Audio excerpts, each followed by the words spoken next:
In case I need to remind you, and you better have a moment of panic, tomorrow is Valentine's Day, in case you have forgotten your significant other. But a Home for the Aged has launched a Share the Love campaign ahead of Valentine's Day tomorrow. It's a wonderful story.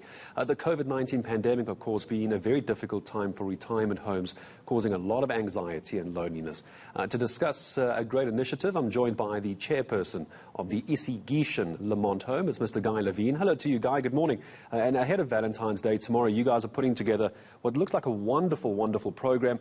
There's a cheer box that people are able to donate to, I understand. But before I get to that, I find you in KwaZulu-Natal.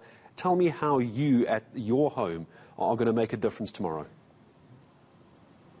Well, Gareth, thank you very much for having us on your show. Yes, our very dynamic fundraiser, Gail Samuels, came up with this concept of share a bright light on the heart of our elders.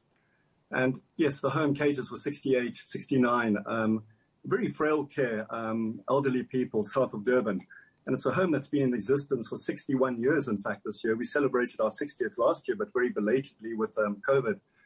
And the concept she's come up with is, with Valentine's Day being such an important part for couples and people sharing their love worldwide, in many cases, the elderly are forgotten in this regard. And, particularly with the COVID pandemic, the world has been focused on the pandemic and NGOs have been left really in the wake.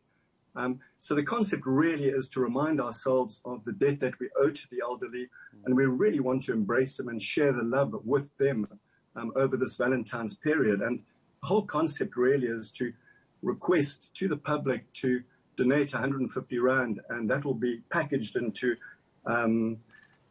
a cheer box for our residents. And that cheer box will comprise of toiletries, books, board games, wool, because we have a very dynamic and energetic occupational therapy department too. And for the elders of our home, that is very important that they have exercises to do on a daily basis.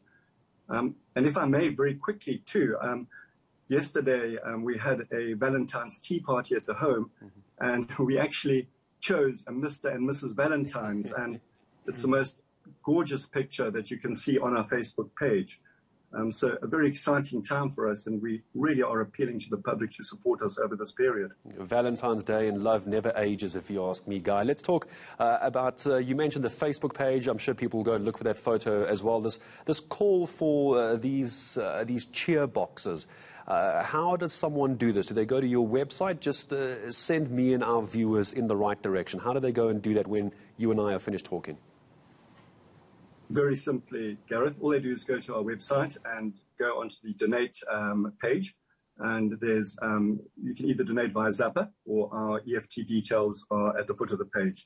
So very, very simple for people to donate, and hopefully they'll find it as simple as that. It should be as simple as that, I'm sure. For those who are just tuned in now and you're looking for that website, it's the Issy Geeshen Lamont Home. I'm sure you can just Google that or go and look for them on Facebook as well. Guy, just how bad has the situation been for your home during COVID? A lot of elderly people rely on the moral support of their children. Some of those children can't come through and see them because of comorbidities, high risk age groups as well. Just take me into your world for just a moment. How difficult has the last year been during COVID? Well, I think like everybody, COVID started off with huge anxiety because of the unknown. And, one prepared as best one can. But around about May, June, July, we didn't really know what to expect. And yes, COVID did impact our home to the extent that we did have a number of cases of COVID. Our staff were affected as well. But we had tremendous support from organizations in Lamontville, the township that we're in, bringing in reserve staff to keep the home going.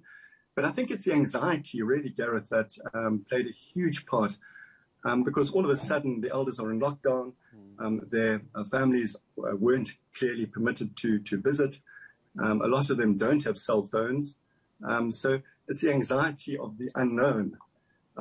Fortunately, we've managed to come through it with the help of a lot of sponsors, loyal sponsors. We managed to create a separate COVID ward, which fortunately we haven't had to use for many, many months. We've had PPE equipment donated regularly.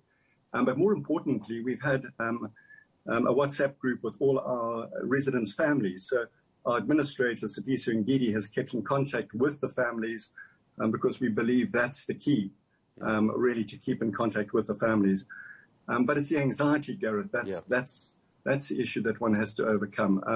And then clearly, of course, as with all NGOs, our fundraising was severely impacted to the extent that clearly sponsors had other priorities on their mind. And that's why this Cheerbox campaign is so incredibly important for us. And it's such a clever idea as well, and I think desperately needed as well. Mr. Guy Levene, it's a pleasure talking to you. It's a wonderful initiative. Congrats to you and your team, and good luck for tomorrow, the Cheerbox campaign, Share a Bright Light. You can go and look for this organisation, the Issy Geeshen Lamont Home, that Cheerbox. You can make a difference to someone's life tomorrow, an elderly person who's perhaps on their own, they're not hearing from their family. And it is Valentine's Day. Share the love, South Africa. Go and look for them.